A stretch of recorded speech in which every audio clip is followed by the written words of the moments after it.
I feel like the message of Adam and Eve story is like not to disobey God or like people in general, and like to follow God's commandments and not disobey them because God said do not eat the fruit and they ate it.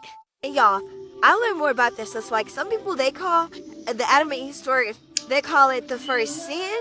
Some people call it the love test and stuff like that. Like my friend had a book and like feel about Adam and Eve, and like under it was like the love test and stuff like that. And then one of them like the first year and stuff like that. Okay, but let's start about give thanks to the Lord for he is good, his love and just forever. Psalms 106 verses 1. When I look at this verse, I feel like it's saying thank God because he's good to us, he's great to us, and like God greatness never ends.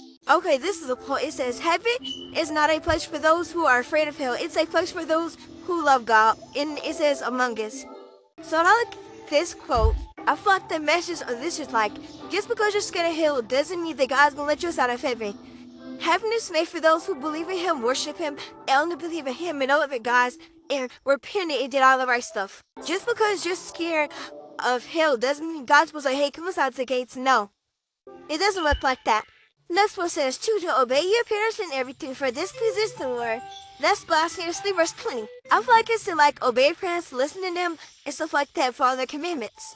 And this makes the Lord happy. Let my whole being bless the Lord, and never forget all his good deeds, how God forgives all your sins, heals all your sicknesses. Psalm 103 verses 2 verses 3. I feel like we should like thank God because God heals us from our sicknesses, and every day we sin, and God forgives our sins and all that stuff. I remain confident of this. I will see the goodness of the Lord in the land of living.